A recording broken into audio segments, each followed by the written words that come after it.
So this was pretty shocking because Mike Figueredo actually, from the Humanist Report, he appeared on Tucker Carlson's show, even though he's been pretty adamant about not, platforming people like Tucker Carlson.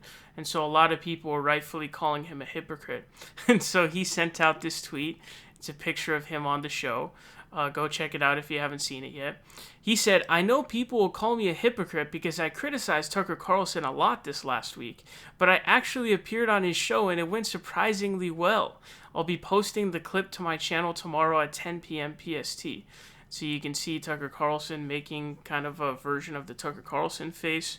Of course, when I watched the video, they agreed on most stuff. Mike Figueredo did end up agreeing with most of what Tucker Carlson said.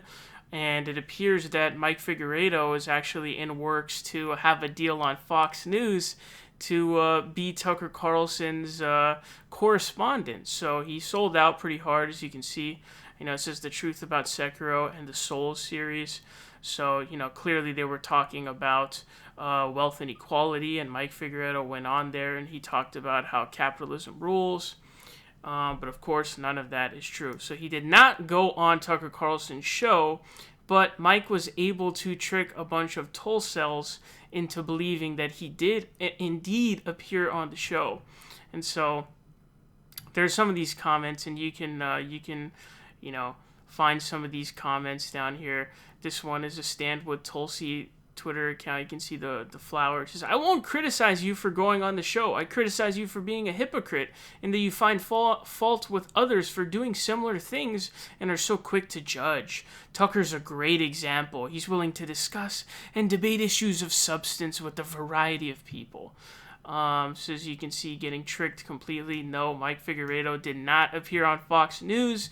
The bar here says the truth about Sekiro and the Souls series. Those are literally video games, okay? These are video games. And if you're wondering, Mike Figueredo does do gaming Twitch streams. If I remember, I'll leave a link in the description to go follow him. Obviously, his streams are actually pretty fun. I definitely enjoy them.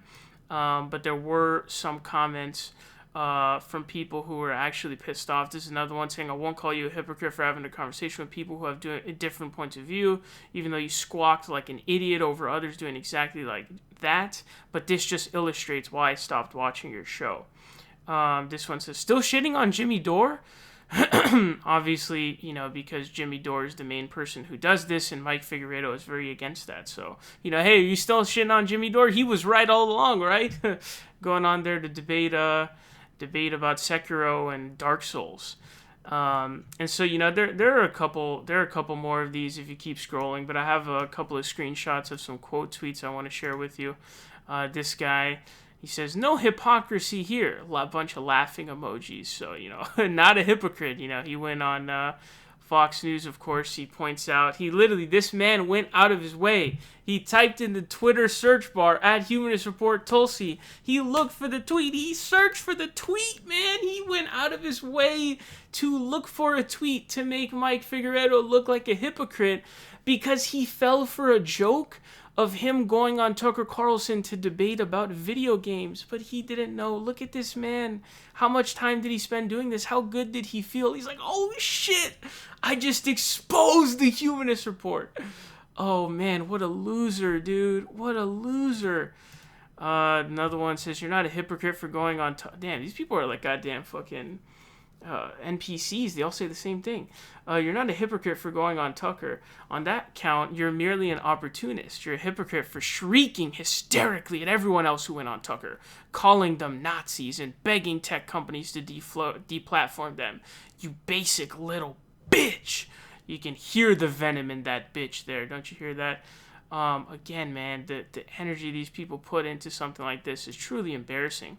And this is the final one. This is from King Loco over here. It's Nino House. He says, "Everybody talks shit about going on Tucker Carlson until they get an invite to go on Tucker Carlson. Sniffs. That smells like that new fragrance from Ralph Lauren, Jealousy." So, very bizarre tweet, of course. But yes, Nino House, lunatic, bro. It was a fucking joke, and people were just going off. But This is the least surprising to see from Nino House, though. I mean, he's insane. I don't know if he deleted this tweet or not. He has me blocked on Twitter, so I have no clue. But this is really embarrassing. But man, the Tulcels are definitely the most insane group of political supporters I've ever seen. It's the most bizarre one. You know, she never had a chance of winning. She ended up being basically Fox News person, going on Steven Crowder and all these other areas. She will have a Fox News show in the next couple of years. It's her only option. Otherwise, she's going to be, I don't know what she's going to do. Maybe start a YouTube channel or a Patreon page. I don't know what else she could do. She's going to go on Fox News, and they're going to pay her good money, at least $1 million a year. They're probably in the works on the deals right now. She never had a chance of winning the election. You know, she got exposed after more thorough vetting happened, after the honeymoon phase of progressives loving Tulsi for, you know, she did do a real thing and, you know, stepping down from the DNC, you know, her fake position at the DNC, and endorsing Bernie Sanders. That was a good thing she did. But as more thorough vetting happened, you kind of realized what Tulsi Gabbard really was. But no, Mike Figueredo did not appear on Tucker Carlson. But a lot of Tulcels managed to fall for the bait.